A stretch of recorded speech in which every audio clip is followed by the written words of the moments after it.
The awards are aimed at rewarding private schools across Punjab excelling on variant parameters from infrastructure, teaching quality, cleanliness, facilities and more. The award categories are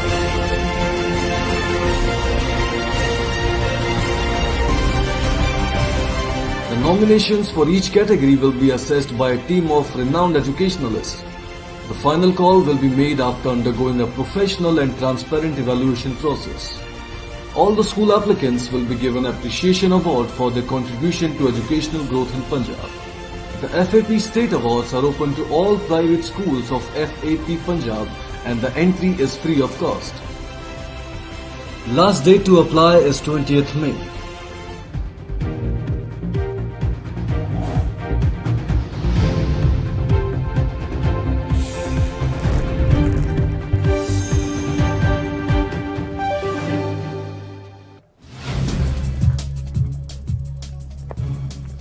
AIIMS और ICMR ने जारी की नई guidelines. Corona के इलाज से हटाई गई प्लाज्मा थेरेपी।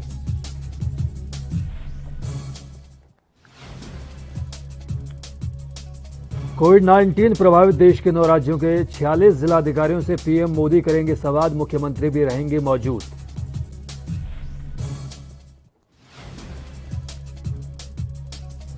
गुजरात तट पर लैंडफॉल जारी। अहमदाबाद में तेज हवाओं के साथ बारिश शुरू। एयरपोर्ट बंद। 14 जिलों पर चक्रवात का असर।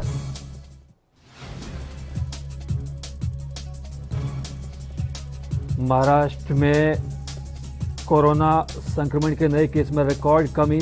26,616 आए नए केस।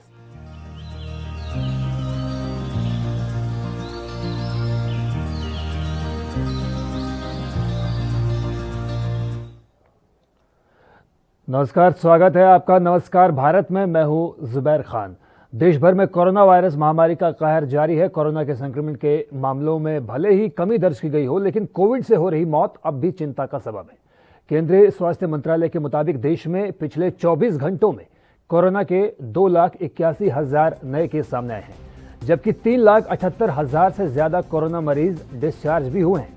राष्ट्रीय राजधानी दिल्ली और महाराष्ट्र में कोरोना के नए मामलों में गिरावट दर्ज की गई है। हालांकि महाराष्ट्र में भी कोरोना से हो रही मौत थमती नजर नहीं आ रही।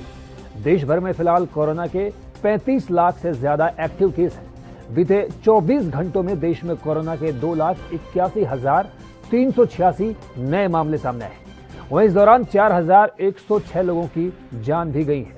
देश में कोरोना संक्रमितों का कुल आंकड़ा 2,49,65,463 हो गया है, जबकि अब तक 2,11,74,076 लोग ठीक भी हो चुके हैं।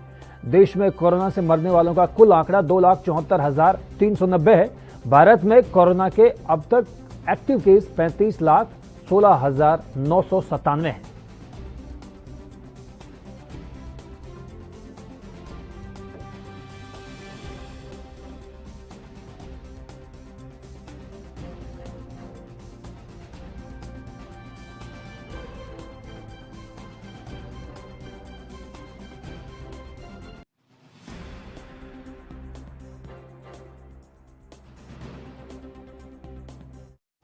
Heart care foundation of India के प्रेसिडेंट और आईएमए मेडिकल एसोसिएशन के पूर्व निदेशक पद्मश्री डॉक्टर के अग्रवाल का कहना है कि देश में हालात अभी भी नाजुक बने हुए हैं।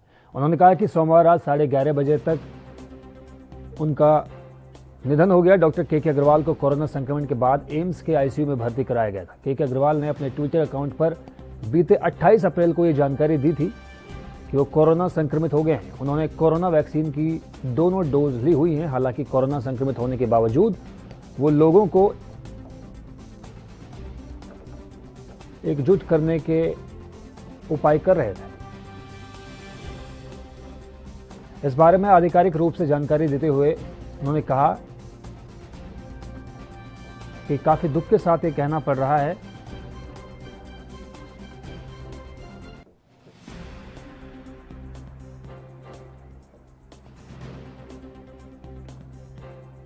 काफी दुख के साथ सूचित किया जा रहा है कि डॉक्टर के अग्रवाल का देर रात कोरोना से लंबी लड़ाई लड़ते हुए निधन हो गया। जब से वे डॉक्टर बने थे, उन्होंने अपना जीवन लोगों और स्वास्थ्य जागरूकता को लेकर समर्पित किया था। डॉक्टर के अग्रवाल हार्ट केयर फाउंडेशन के प्रेसिडेंट थे। इससे पहले वो इंडियन मेडिकल एसोसिएशन के अध्यक्ष भी रह चुके थे। साल 2010 में मेडिकल क्षेत्र में उनके योगदान के लिए भारत सरकार की तरफ से उन्हें पद्मश्री पुरस्कार से सम्मानित किया गया था।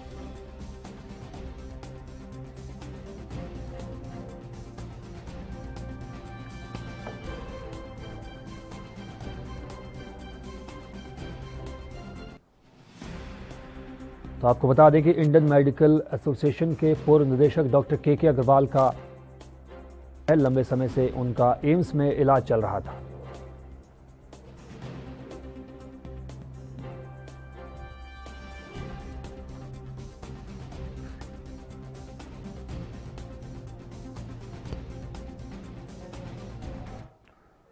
कोरोना संकट के बीच प्लाज्मा थेरेपी को लेकर आईसीएमआर और मेडिकल एसोसिएशन ने एक बार फिर बड़ा फैसला लिया है। कोरोना के इलाज से प्लाज्मा थेरेपी हटा दी गई है। इस संबंध में एम्स और आईसीएमआर की तरफ से नई गाइडलाइंस भी जारी की गई हैं। इससे पहले कोविड-19 संबंधी भारतीय आयुर्विज्ञान अनुसंधान परिषद यानी आईसीएमआर नेशनल टास्क फोर्स की बैठक में सभी सदस्य इसका पक्ष लिए थे। प्लाज्मा थेरेपी को कोरोना इलाज पद्धति से हटाया जाना चाहिए। उनका कहना था कि कोरोना थेरेपी प्रभावी नहीं है और कई मामलों में इसका अनुचित रूप से इस्तेमाल किया गया है। आईसीएमआर के शीर्ष वैज्ञानिक डॉक्टर समीरन पांडा ने बताया कि बीजे में छपे आंकड़ों में ये मामला सामने आया है। प्लाज्मा थेरेपी का कोई फायदा नहीं है। प्लाज्मा थेरेपी महंगी है और इससे पैनिक क्रिएट हो रहा है। इसे लेकर हेल्थ केयर सिस्टम पर बोझ बढ़ा है जब से इससे मरीजों को मदद नहीं मिलती। डोनर की प्लाज्मा की गुणवत्ता हर वक्त सुनिश्चित नहीं होती। प्लाज्मा की एंटीबॉडीज पर्याप्त संख्या में होनी चाहिए जबकि सुनिश्चित नहीं रहता।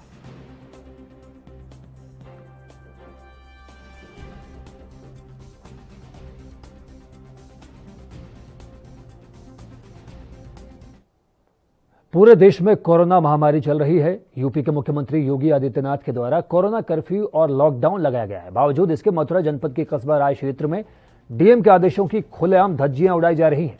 मिट्टी खनन का खेल खुलेआम चल रहा है और प्रशासन के अधिकारियों को इस बात की जानकारी तक नहीं है और इसी वजह से खनन माफियाओं के हौसले बुलंद हैं। वहीं इस मामले में राय पुलिस के द्वारा एक बड़ी कार्रवाई की गई है। खनन करते हुए 2 ट्रैक्टरों को पकड़ा गया है और इस कार्रवाई में जुट गई है। इस कार्रवाई से खनन माफियाओं में हड़कंप मच गया है।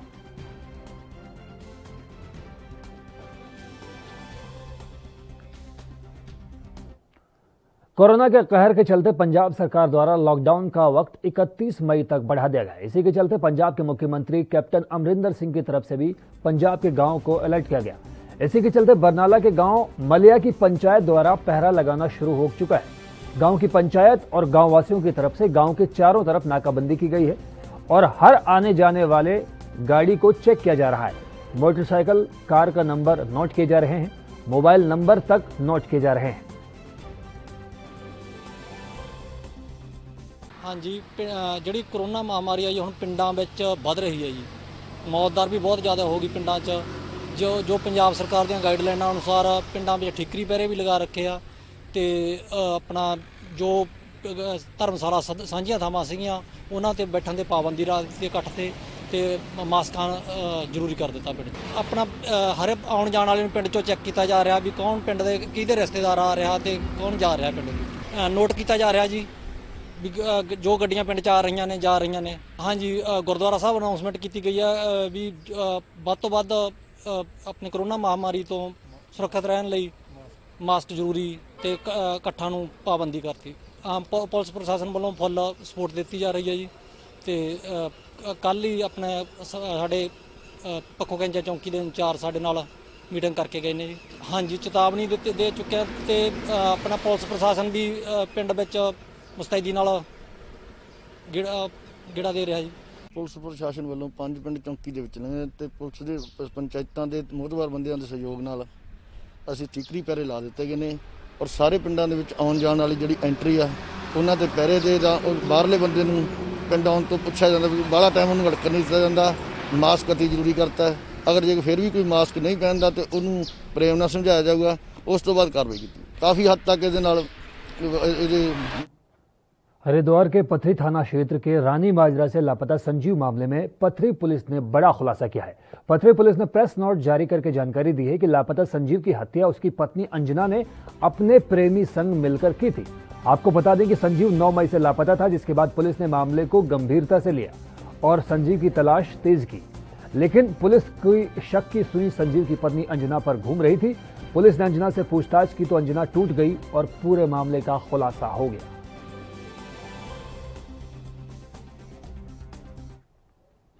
अयोध्या नगरी में वर्तमान में राम जन्मभूमि मंदिर निर्माण के लिए न्यू ग्राउंड का इंप्रूवमेंट का काम चल रहा है, जिसके लिए 400 मीटर लंबे, 300 मीटर चौड़े और 40 फीट गहरे गड्ढे को भरा जा रहा है। इसमें भरी जाने वाली 300 mm की 44 लेयर में 2 लेयर बिछाई भी जा चुकी है।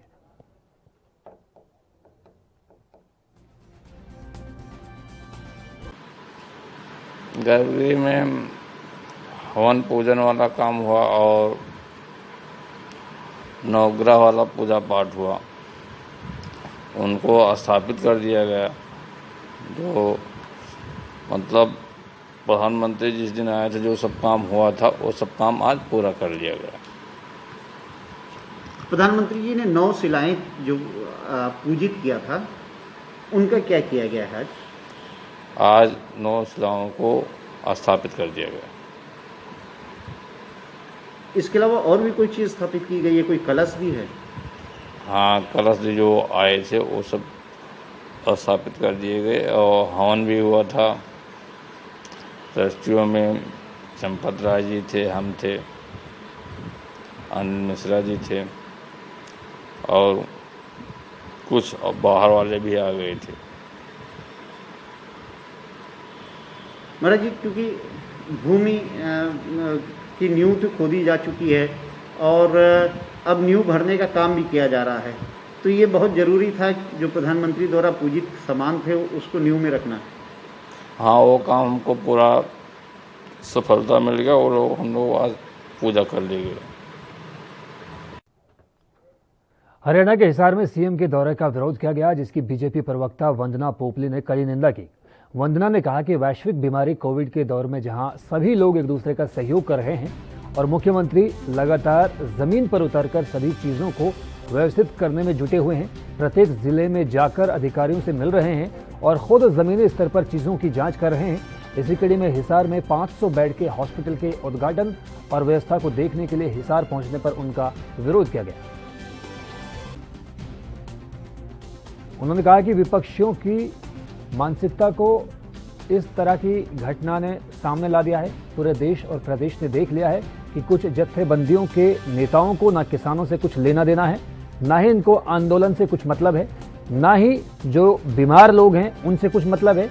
इनको अपने विरोध से मतलब है। 500 लोगों के इलाज के लिए व्यवस्था को रोकने के लिए राजनीतिक मंशा से विरोध किया गया। ये किसानों की मानसिकता नहीं हो सकती, ये सिर्फ विपक्षियों की मानसिकता है।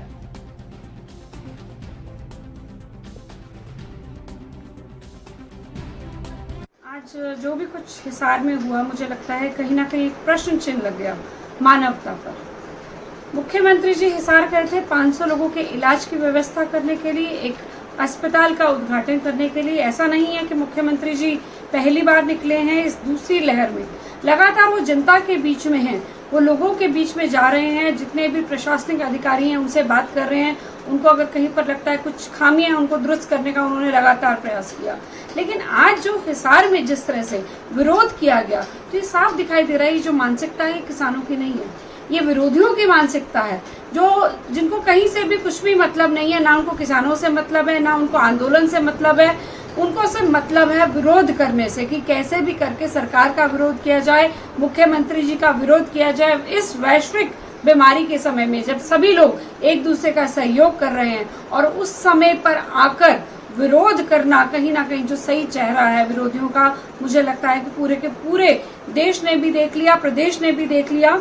मैं ये भी कहना चाहूंगी कि एक राजनीतिक मंशा के तहत ये सब कुछ किया जा रहा है, क्योंकि यहाँ पर कोई उद्देश्य नहीं था कि मुख्यमंत्री जी का जो विरोध करने की यहाँ पर इन्होंने कोशिश की। बॉर्डर पर बैठे हैं ना किसान, विरोधी तो कर रहे थे, लेकिन मुख्यमंत्री जी हिसार जा रहे हैं और उसका विरोध करना एक जो छुपी हुई एक जो गलत राजनीतिक मंशा है वो दिखाई दे रही है। किसानों, हम शुरू से कहते रहे कि किसानों का चेहरा सामने इन्होंने रखा है, लेकिन पीछे राजनीतिक मंशा है कि कैसे भी विरोध किया जाए, वो आज उजागर हो गई। और रुख करेंगे इस वक्त की बड़ी खबर का। देश में कोरोना की रफ्तार लगातार बढ़ रही है। जी हां, इस वक्त की बड़ी खबर, देश में कोरोना का कहर लगातार जारी है। देश में कोरोना लगातार लोगों को अपनी जद में लेता हुआ जा रहा है। आज पीएम मोदी 19 राज्यों के सीएम से करेंगे संवाद। ये बड़ी खबर आपकी टीवी स्क्रीन पर मौजूद। कोरोना की स्थिति पर पीएम नरेंद्र मोदी आज करेंगे चर्चा। इसके अलावा इस बैठक में जिला अधिकारियों के भी मौजूद रहने की बात कही जा रही है। पीएम नरेंद्र मोदी अधिकारियों से सलाह लेंगे कि देश में कोरोना पर नकेल कैसे कसी जा सकती है, कोरोना पर लगाम कैसे लगाई जा सकती है। इसी को मद्देनजर आज पीएम नरेंद्र मोदी मुख्यमंत्रियों और जिला अधिकारियों के साथ बैठक करेंगे। बैठक पर तमाम कोरोना की स्थितियों पर भी चर्चा की जाएगी। तो बड़ी खबर आपकी टीवी स्क्रीन पर मौजूद। पीएम नरेंद्र मोदी कोरोना को लेकर गंभीर हैं और इसी के चलते आज एक बार फिर से राज्यों के मुख्यमंत्रियों और जिलाधिकारियों के साथ एक बैठक है। बैठक में इस बात का जायजा लिया जाएगा कि कोरोना की रफ्तार पर किस तरह से अंकुश लगाया जा सकता है, क्योंकि जिस तरह से बीते दिनों में कोरोना की रफ्तार कुछ कम हुई है पहले के मुकाबले, उससे एक उम्मीद तो देश भर में जगी ही है कि वाकई कोरोना की रफ्तार को कम किया जा सकता है, बशर्ते हम लोग कोरोना की तमाम गाइडलाइंस का पालन करें और सरकार द्वारा बताए गए नियम, कायदे, कानूनों का भी पालन सही तरीके से किया जाए।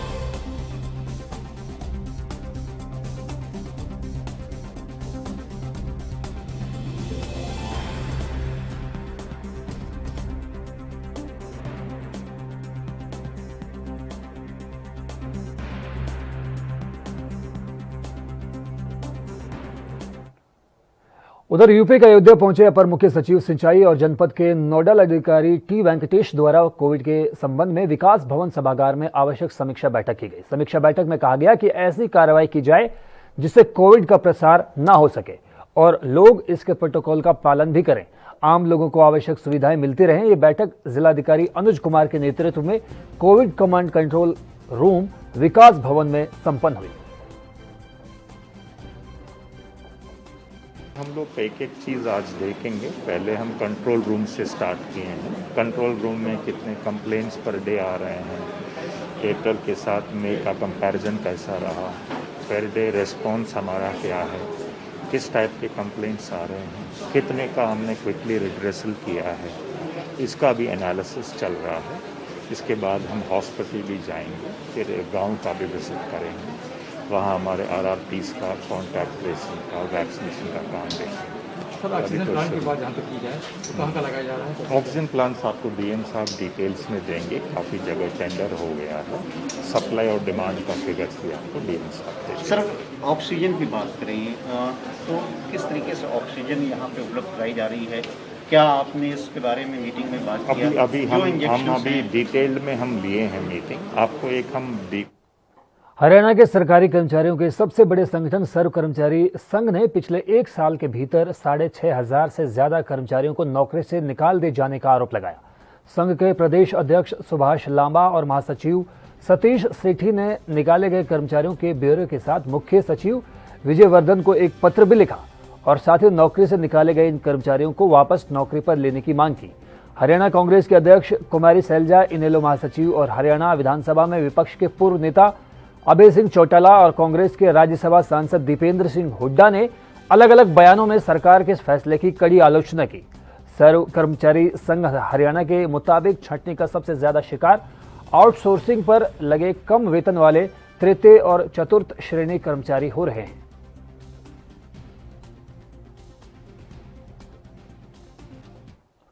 पंजाब के भटिंडा में 5 किलो अफीम के साथ पुलिस ने झारखंड के 3 नशा तस्करों को काबू किया है और अफीम भी बरामद की गई है। साथ ही नशा तस्करों की ओर से पंजाब में ही ये नशा फैलाया जाना था। पुलिस का कहना है कि सूचना के आधार पर इन नशा तस्करों को भटिंडा डमवाली बैरेल से काबू किया गया, जो झारखंड के रहने वाले हैं और झारखंड से ही नशा लेकर भटिंडा पहुंचे हैं। फिलहाल मामला दर्ज कर कार्रवाई शुरू की गई है। पुलिस रिमांड पर इन आरोपियों से पूछताछ करेगी।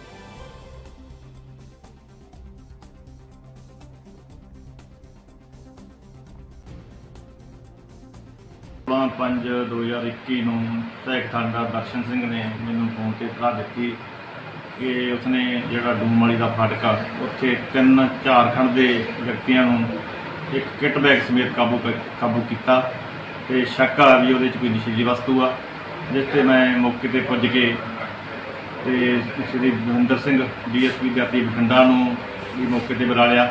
ਉਹਨਾਂ ਦੀ ਹਦਾਇਤ ਤੇ ਜਦ ਮੈਂ ਕਿੱਟ ਬੈਗ ਦੀ ਤਲਾਸ਼ੀ ਕੀਤੀ ਤਾਂ ਉਹਦੇ ਵਿੱਚੋਂ 5 ਕਿਲੋਗ੍ਰਾਮ ਅਫੀਮ ਬਰਾਮਦ ਹੋਈ, ਜਿਸ ਕਰਕੇ ਜਿਹੜਾ ਇਹਨਾਂ 3 ਦੋਸ਼ੀ ਇਹਦੇ ਵਿੱਚ ਇੱਕ ਸ਼ੰਭੂ ਭਈਆ, ਰਵਿੰਦਰ ਭੁਈਆ ਤੇ ਸੰਜੇ ਕੁਮਾਰ, ਇਹ ਤਿੰਨੇ ਝਾਰਖੰਡ ਦੇ ਰਹਿਣ ਵਾਲੇ ਆ ਤੇ ਇਹਨਾਂ ਦੇ ਖਿਲਾਫ ਮੁਕੱਦਮਾ ਨੰਬਰ 78 ਮਿਤੀ 16/5/2021 ਅਧੀਨ ਧਾਰਾ 18C 6185 NDPS ਐਕਟ ਥਾਣਾ ਸੰਗਤ ਦਰਜ ਰਜਿਸਟਰ ਕਰਕੇ ਇਹਨੂੰ ਗ੍ਰਿਫਤਾਰ ਕੀਤਾ, ਜਿਨ੍ਹਾਂ ਨੂੰ ਅੱਜ ਮਾਨਯੋਗ ਅਦਾਲਤ 'ਚ ਪੇਸ਼ ਕਰਕੇ ਇਹਨਾਂ ਦਾ ਜਿਹੜਾ ਪੁਲਿਸ ਰਿਮਾਂਡ ਲੈ ਕੇ ਹੋਰ ਖੁਲਾਸੇ ਹੋਣ ਦੀ ਸੰਭਾਵਨਾ। ਪਹਿਲਾਂ ਵੀ ਮੁਕੱਦਮਾ ਕੋਈ ਹੈਗਾ ਇਹਨਾਂ ਤੇ? ਕੋਸ਼ਿਸ਼ ਕਰ ਰਹੇ ਹਾਂ ਜੀ, ਅਜੇ ਥੋੜੀ ਸਾਨੂੰ ਪ੍ਰੋਬਲਮ ਆ ਰਹੀ ਹੈ ਇਹਨਾਂ ਦੀ ਜਿਹੜੀ ਬੋਡੀ ਤੋਂ, ਤੇ ਕਰ ਰਹੇ ਹਾਂ ਜੀ ਰਿਮਾਂਡ ਲੈ ਕੇ ਫਿਰ ਵੇਖਦੇ ਹਾਂ। ਇਹ ਕਿੱਥੇ ਸਪਲਾਈ ਕਰਨੀ ਸੀ ਇਹਨਾਂ ਨੇ? ਇਹ ਅਜੇ ਤੱਕ ਇਹਨਾਂ ਦਾ ਜਿਹੜਾ ਕਿ ਪਿੱਛੇ ਇਹਨਾਂ ਦੇ ਪਿੰਡ ਦਾ ਚੌਧਰੀ ਆ ਕੋਈ, ਉਸਨੇ ਇਹਨਾਂ ਨੂੰ ਫੋਨ ਕਰਨਾ ਸੀ ਕਿ ਤੁਸੀਂ ਮਤਲਬ ਕਿੱਥੇ जाना इन्होंने, अजे तक इतों तक ही आई सी वो इन्होंने डायरेक्शन। यूपी के बहराइच में दबंगों के हौसले बुलंद हैं। बहराइच जिले में चुनाव होने के बाद अभी भी माहौल ठंडा होने का नाम नहीं ले रहा। जहां एक तरफ जीते हुए उम्मीदवार कोरोना प्रोटोकॉल की धज्जियां उड़ाते हुए आए दिन विजय जुलूस निकाल रहे हैं, वहीं हारे हुए प्रत्याशी का गुस्सा लाचार परिवारों पर निकल रहा है। ताजा मामला बहराइच जनपद के थाना रामगांव क्षेत्र का है, जहां हारे हुए प्रत्याशी ने घर में घुसकर एक परिवार की जमकर पिटाई की।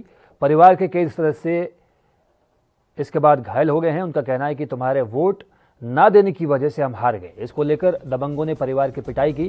जब इसकी शिकायत लेकर पीड़ित परिवार थाना रामगांव पहुंचा तो थाना रामगांव को पुलिस ने उन्हें बेरंग लौटा दिया। परिजनों का आरोप है कि पुलिस रामगांव की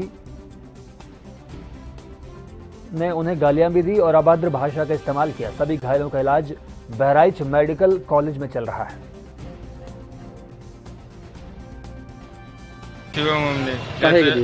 और जैसे मेरा बंदे से जीत गया हो, इस चीज के लिए मारा उसने कि मेरे को वोट नहीं दिया। चुनावी रंजिश को लेके मारा? हाँ जी। दबंग टाइप के हैं लोग? हाँ जी, सब लोग चाहिए हमारे। आपने इसकी शिकायत कहीं की?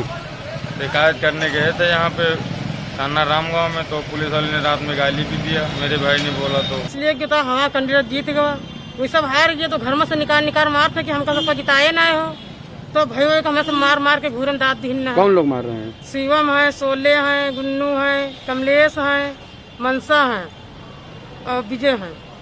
चुनावी रंजिश को लेकर मार रहे हैं? हाँ, कहा था कि तुम मैंने विजय उनका वोट दिया।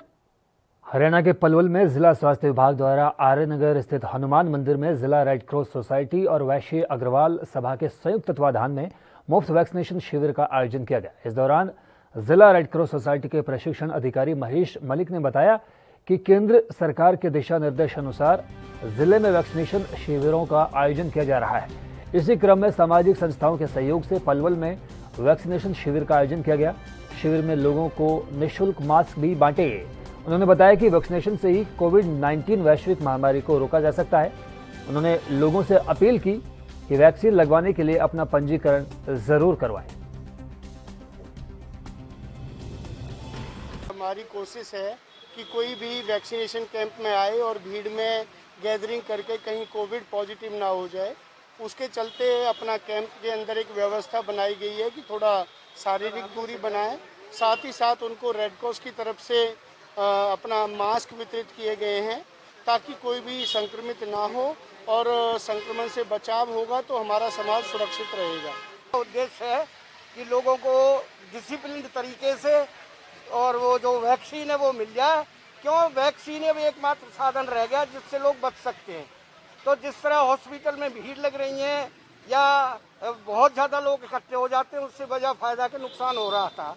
तो मैंने ये 10 मार्च को जो पहला लगाया था, सबसे पहले मैंने लगाया था अग्रवाल सभा से, तो मैंने डीएस साहब से अपील की थी कि सोशल इनके अपने जो सोशल सामाजिक संस्था हैं उनके माध्यम से इनको लगवाए और व्यवस्थित तरीके से लगवाया जाए। उनके लिए व्यवस्था, बैठने की भी जगह होनी चाहिए, उठने की भी जगह होनी चाहिए जो तरीके से लगा सके। और मैंने आज ही फर्स्ट डोज लगवाया वैक्सीन का और मैं सबसे अपील करती हूँ कि आज उनको भी वैक्सीन लगवाना चाहिए और रजिस्ट्रेशन करवा के वैक्सीन लगवा। और रुक करेंगे इस वक्त की बड़ी खबर का। जी हां, इस वक्त की बड़ी खबर आ रही है तटीय क्षेत्रों से, जहां पर तूफान का कहर लगातार जारी है। जी हां, तोकते तूफान का कहर तटीय इलाकों में लगातार जारी है। बात चाहे गुजरात तट की बात हो, महाराष्ट्र की बात हो, गोवा की बात हो, केरला की बात हो, तमिलनाडु की बात हो, तमाम तटीय राज्यों में तोकते तूफान ने जमकर तांडव मचाया है। लगभग 14 जिलों पर चक्रवात का असर देखा जा सकता है। खासतौर पर गुजरात के अहमदाबाद में तेज हवाओं के साथ तेज बारिश हो रही है, जिससे जनजीवन बुरी तरह से प्रभावित हुआ है। राज्य में 2 लाख से ज्यादा लोगों को सुरक्षित स्थानों पर भेजा जा चुका है। महाराष्ट्र में भी तूफान से 6 की मौत हो चुकी है। तो अंदाजा लगाया जा सकता है कि तूफान किस रफ्तार से लोगों की जान लेने पर आमादा दिखाई दे रहा है। तोकते का असर यूपी और राजस्थान में भी देखा जा रहा है। यूपी और राजस्थान में भी तेज हवाओं के साथ बारिश हो रही है। तो आपकी टीवी स्क्रीन पर यह बड़ी खबर, तोकते तूफान का कहर तटीय इलाकों में अभी भी जारी है। गुजरात तट पर जिस तरह से लैंडफॉल हुआ है, उसके बाद तस्वीरों को देखकर अंदाजा लगाया जा सकता है कि हालात किस तरह से बेकाबू हो रहे हैं। मौसम विभाग लगातार चेतावनी जारी कर रहा है कि तटीय इलाकों में रहने वाले लोग दूर हट जाएं, सुरक्षित स्थानों पर चले जाएं, वरना जान से भी हाथ लोगों को धोना पड़ सकता है। हालांकि एनडीआरएफ और एसडीआरएफ की तमाम टीमें मौके पर मौजूद हैं और वहां पर जितने भी लोग हैं, तमाम लोगों को सुरक्षित स्थानों पर पहुंचाया जा चुका है। तो आपको बता दें कि गुजरात से लेकर महाराष्ट्र और महाराष्ट्र से लेकर केरल और केरल से तमिलनाडु तक तोकते तूफान का असर देखा जा रहा है। तोकते तूफान ने जो तांडव मचाया है, जिस तरह से लोगों की जान ली है, उससे अंदाजा लगाया जा सकता है कि खतरा अभी टला नहीं है। यूपी के फिरोजाबाद के थाना लाइन पर क्षेत्र के लेबर कॉलोनी में 2 पक्षों के बीच जमकर लाठी डंडे चले, जिसके बाद ये वीडियो सोशल मीडिया पर वायरल हो गया। बता दें कि सड़क की पुलिया बनने को लेकर ये बवाल हुआ था। पथराव और लाठी डंडे से हो रही मारपीट की तस्वीर ये है, जो कि फिरोजाबाद की लेबर कॉलोनी से सामने आई है। पूरा मामला थाना लाइन पर क्षेत्र का है, जहां सड़क की पुलिया बनने को लेकर 2 पक्षों में जमकर मारपीट हो गई, जिसका वीडियो भी वायरल हो गया। मौके पर पहुंची पुलिस ने दोनों पक्षों के खिलाफ केस दर्ज किया है। हालांकि मामले को लेकर एक पक्ष दूसरे पक्ष पर आरोप लगा रहा है। आप वीडियो में बाकायदा देख सकते हैं कि महिलाएं किस कदर पथराव कर क्षेत्र में दहशत मौजूद कर रही हैं। 2 दिन पहले भी एक मोहल्ले में सड़क बनी थी, उस सड़क पे पुलिया के वजह से निरंतर झगड़ा हुआ था, और झगड़े के पीछे 2 दिन बाद भी उन्होंने इतनी तेज नशे में रेडी अपनी मोटरसाइकिलों की रेडी बना ली हैं और निरी गंदगी करते हैं, कबाड़ा बीनते हैं उन्होंने। और हम लोगों ने उससे कहा कि बोले चला, एक बच्ची थी नेक्सी बच गई थी रेडी है, तो हम लोगों ने कहा, तो उसने हमें भी मारा, और फिर 2 दिन बाद हमारी माँ को भी मारा, हमारी बहन को भी मारा, हमारी छोटी बहन को भी मारा और मुझे भी मारा। चाकू छुरियाँ जंजीरें ले लेके आए, पूरे मोहल्ले ने देखा और निरी वीडियो हैं पूरे मोहल्ले के पास। उन्होंने बेभाव मारा और हम थाने में गए, हमारी थाने में सुनवाई नहीं हुई 2 दिन पहले भी। और आज मेरी माँ को भी बिठा लिया, मेरी बहन को भी बिठा लिया, मेडिकल हुआ उनके पास। और इस वक्त की बड़ी खबर आ रही है उत्तराखंड से। जी हाँ, इस वक्त की बड़ी खबर का रुख करते हैं जो उत्तराखंड से आ रही है। बद्रीनाथ धाम के कपाट के खुलने की ये खबर। जी हाँ, ये बड़ी खबर। मंदिर को 20 क्विंटल फूलों से सजाया गया है। तो बद्रीनाथ से ये बड़ी खबर आपकी टीवी स्क्रीन पर मौजूद। हालांकि इसमें केवल पुजारियों के शामिल रहने की इजाजत दी गई है। कोरोना गाइडलाइंस का पूरा ख्याल भी इसमें रखा गया है। तो आपको बता दें कि उत्तराखंड के बद्रीनाथ धाम के कपाट खुलने की खबर सामने आई है। मंदिर को 20 क्विंटल फूलों से सजाया गया है। तस्वीरों में देख सकता है कि मंदिर कितना खूबसूरत अपने आप में लग रहा है, कितना आकर्षक अपने आप में लग रहा है। और फिलहाल नमस्कार भारत में बस इतना ही। मुझे दीजिए इजाजत। नमस्कार।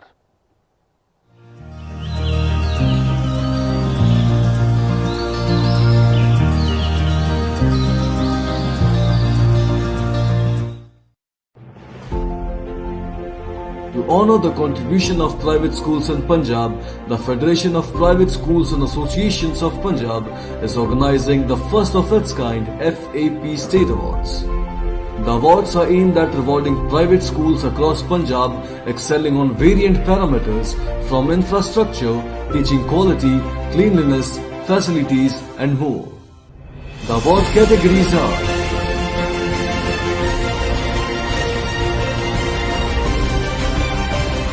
The nominations for each category will be assessed by a team of renowned educationalists. The final call will be made after undergoing a professional and transparent evaluation process. All the school applicants will be given Appreciation Award for their contribution to educational growth in Punjab. The FAP State Awards are open to all private schools of FAP Punjab and the entry is free of cost. Last date to apply is 20th May.